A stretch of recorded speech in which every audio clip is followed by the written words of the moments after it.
అమలుకు సాధ్యం కాని 650 హామీలిచ్చి అధికారంలోకి వచ్చి ప్రజల్ని మోసం చేసింది చంద్రబాబు నాయుడు అయితే ఇచ్చిన హామీల్లో 99% నెరవేర్చి ప్రజల నమ్మకాన్ని నెరవేర్చిన ఘనత వైఎస్ఆర్ కాంగ్రెస్ అధినేత రాష్ట్ర ముఖ్యమంత్రి వైఎస్ జగన్మోహన్ రెడ్డికే దక్కుతుందని రాష్ట్ర సమాచార పౌర సంబంధాలు బీసీ సంక్షేమ శాఖల మంత్రి చెల్లుబోయిన వేణుగోపాలకృష్ణ అన్నారు.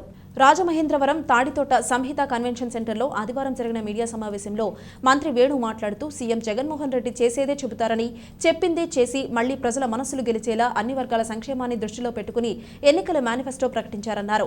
జగన్ మేనిఫెస్టోతో ప్రజల జీవితాలకు భద్రత, భరోసా, బాధ్యత ఇస్తుందన్నారు. చంద్రబాబు ఏం మాట్లాడినా, ఎటువంటి హామీలిచ్చినా అవన్నీ కుట్రపూరితంగా ప్రజల్ని మోసం చేసేలాగానే ఉంటాయని ధ్వజమెత్తారు. వైఎస్ఆర్సీపీ పెన్షన్ను 3,500కు పెంచడం, 25,000 లోపు జీతాలను పొందే అవుట్సోర్సింగ్ కార్మికులందరినీ నవరత్నాల్లోకి తేవడం, అమ్మఒడి 17,000కు పెంచడం వంటి హామీల వల్ల ప్రజలకు ఆర్థిక భరోసా లభిస్తుందన్నారు. ఏ గ్రామానికి వెళ్లినా జగన్ చేసిన సచివాలయాలు, వెల్నెస్ సెంటర్లు, ఆర్బీకేలు, పీహెచ్సీల భవనాలు కనిపిస్తాయన్నారు. వైసీపీ జిల్లా అధ్యక్షుడు, రాజానగరం ఎమ్మెల్యే జక్కంపూడి రాజా మాట్లాడుతూ రైతు, డ్వాక్రా రుణమాఫీ చేస్తామని అధికారంలోకి వచ్చిన చంద్రబాబు దాన్ని తుంగలో తొక్కారన్నారు. ప్రజలకు మంచి జరిగి ఉంటేనే ఓటు వేయాలని జగన్ ఇచ్చిన పిలుపునే నినాదంగా అందుకుని ముందుకు సాగుతున్న వైసీపీ అభ్యర్థులకు నియోజకవర్గాల్లో ప్రజలు బ్రహ్మరథం పడుతున్నారన్నారు. అధికారమే పరమావధిగా టీడీపీ, జనసేన, బీజేపీ కూటమి కట్టినా వారిని ఓటర్లు విశ్వసించడం లేదన్నారు. వారి పాలనలో ప్రజలు ఏనాడు మంచి జరిగిన సందర్భమే లేదన్నారు. పార్లమెంట్ అభ్యర్థి డాక్టర్ గూడూరి శ్రీనివాస్ మాట్లాడుతూ జగన్ అమలు చేస్తున్న ఆరోగ్యశ్రీ, నాడు నేడు వల్ల విద్య, వైద్యానికి పేదలకు ఇబ్బందులు తప్పాయన్నారు. వైనాట్ 175 అన్నది ఖచ్చితంగా సాధించి తీరుతామన్నారు. సమావేశంలో డీసీసీబీ చైర్మన్ ఆకుల వీర్రాజు, వైసీపీ నాయకురాలు డాక్టర్ అనుసూరి పద్మలత పాల్గొన్నారు. అన్నాడు కదా, పెన్షన్ పెంపు కదా. నేనేమంటానంటే ప్రజలు మోసపోవడానికి సిద్ధంగా ఉంటారని అతను అనుకుంటాడు. ఎప్పుడప్పుడు జగన్ గారు ఉన్నప్పుడు ఇతని మాటలతో ఎందుకు మోసపోతారు? ప్రజలు కూడా అతనాలో చంద్రబాబు నాయుడు కనపడ్డా, హైదరాబాద్లో ఉన్నాడు, ఎక్కడున్నారు? విదేశాలకు వెళ్ళిపోయారు. తెలుగుదేశం నాయకుల కోసం చూడండి, 5 సంవత్సరాల కాలం ఏ శాసనసభ్యుడు కూడా ఇంటి దగ్గర భరోసాతో ఉన్నావా లేదా? ఆ భరోసాలో ఉన్నటువంటి పార్టీ వయసు ఏం చేశారు? గతంలో వాళ్ళు ఏమైనా హామీలన్నీ చేశారా? లేదు కదా. గతంలో కూడా ఇదే ఆదాయం వనరులు ఉన్నాయి, ఇన్ని స్కీములు ఎందుకు పెట్టలేదు? 33 స్కీములు పెట్టి పేదరికాన్ని ప్రకటించినటువంటి మేనిఫెస్టో ప్రజల జీవితానికి ఒక భద్రత, భరోసా, బాధ్యత, ఈ మూడింటిని అర్థం చేసుకున్నటువంటి ప్రజలు చంద్రబాబు నాయుడు చెప్పిన అబద్ధాలను ఒకసారి మననం చేసుకోవాల్సినటువంటి అవసరం ఉంది. చంద్రబాబు నాయుడు మోసాలకి, కుట్రలకి, కుతంత్రాలకి కారణం ఇచ్చిన హామీల్లో 600 ఇస్తే 6 హామీలను కూడా అమలు చేయకుండా 1% హామీలు అమలు చేసినటువంటి చంద్రబాబు నాయుడు 99% హామీలను అమలు చేసిన జగన్మోహన్ రెడ్డి గారికి ఎంత వ్యత్యాసం ఉందో ఒకసారి మీ ద్వారా ప్రజలు గ్రహించాలని సందర్భంగా కోరుతా ఉన్నాను.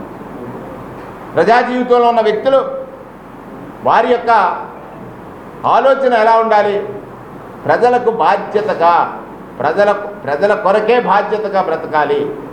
అందుకే సమాజంలో ఎవరైతే వెనుకబడి ఉన్నారో వారిని ఉన్నత విద్యావంతులుగా చేయడం కోసం, చిన్ననాటి నుండి విద్య పట్ల ఆకర్షితులు కావడం కోసం అమ్మఒడి అనేటువంటి కార్యక్రమం తీసుకొచ్చారే.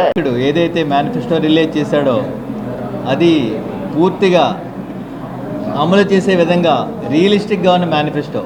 మేము ఎప్పుడు అబద్ధాలు అమలు చేయలేనివి ఎప్పుడు కూడా చెప్పడం మా నాయకుడు.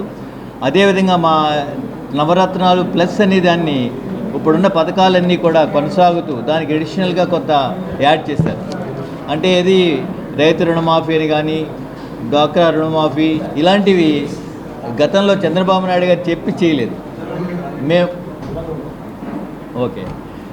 మేము ఏదైతే చేయగలుగుతామో అవే చెప్పాం. గతంలో కూడా మేము ఎడ్యుకేషన్కి 18,000 crores స్పెండ్ చేసాం. గవర్నమెంట్ స్కూల్స్ ఆధునీకరించాం, అమ్మఒడి, విద్యాదేవన, వసతి, ఇవన్నీ కూడా. అంటే ఈ రాష్ట్రంలో పేద ప్రజల పిల్లలు ఎవరు కూడా పనులకు వెళ్ళకూడదు, చదువుకోవాలని చెప్పి ఆశయంతో 18,000 కోట్లు ఖర్చు పెట్టాం. ఇవి దేనికి? పిల్లలకి ఓట్లు ఉండవు కదా.